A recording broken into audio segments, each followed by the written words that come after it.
Welcome to magic maths Tamil. Already Roman நியூமரல்ஸால் நீங்கள் அதாவது 1 to 1000 வரைக்கும் என்னென்ன நம்பர்ஸ்க்கு என்னென்ன ரோமன் நியூமரல்ஸ்னு தெரியும். அதில் எந்த நம்பர்ஸ் வந்து நம்ம ஆட் பண்ணணும், எந்த நம்பர்ஸ் வந்து சப்ராக்ட் பண்ணணும்னு இப்போ பார்க்கலாம். சரி, ஆல்ரெடி டின்னா உங்களுக்கு தெரியும், அதுக்கு ரோமன் நம்பர்ஸ் வந்து 500. நெக்ஸ்ட் சிக்கு வந்து 100, எக்ஸுக்கு வந்து 10ன்னு உங்களுக்கு தெரியும். ஓகே, நல்லா கவனிச்சுக்கோங்க.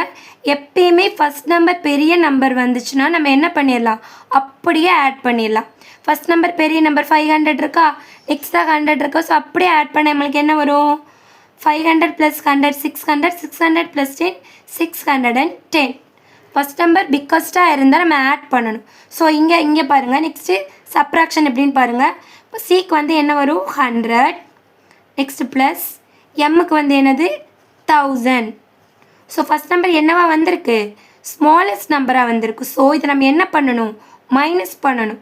ஃபஸ்ட் நம்பர் பிக்கஸ்ட்டாக இருந்தால் ஆட் பண்ணணும், ஃபஸ்ட் நம்பர் ஸ்மாலஸ்ட்டாக இருந்தால் மைனஸ் பண்ணணும். ஸோ இப்போ 1000ல் 100 மைனஸ் பண்ண என்ன வரும் 900.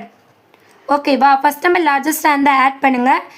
நெக்ஸ்ட் அதே ஃபஸ்ட் நம்பர் ஸ்மாலஸ்ட்டாக இருந்தால், செகண்ட் நம்பர் பிக்கஸ்ட்டாக இருந்தால் என்ன பண்ணணும், நீங்கள் மைனஸ் பண்ணி தான் ரைட் பண்ணணும். ஆல்ரெடி இதே மாதிரி ஒரு சம் நான் கொடுத்துருந்தேன், அதுக்கு உங்களுக்கு ஒரு ஹோம்ஒர்க் சம் கொடுத்துருந்தேன் சிடின்னு சொல்லிட்டு. அதை ஒரு சில கமெண்ட்ஸ் பண்ணியிருந்தீங்க. சிடிங்கிறது என்ன ஆன்சர் வரும்னு நான் கேட்டிருந்தேன். இப்போ சிக்கு வந்து ஆல்ரெடி உங்களுக்கு தெரியும் 100, டிக்கு வந்து 500ன்னு தெரியும். ஸோ இப்போ இங்கே ஸ்மாலஸ்ட் நம்பர் வந்திருக்கா, அதனால என்ன வரும், 2 மைனஸ் பண்ணணும். ஸோ 500 - 100 400 தான் ஆன்சர். ஓகே, இந்த வீடியோ பிடிச்சிருந்துச்சுன்னா லைக் பண்ணுங்கள், ஷேர் பண்ணுங்கள், சப்ஸ்கிரைப் பண்ணுங்கள். தேங்க்யூ ஃபார் வாட்சிங்.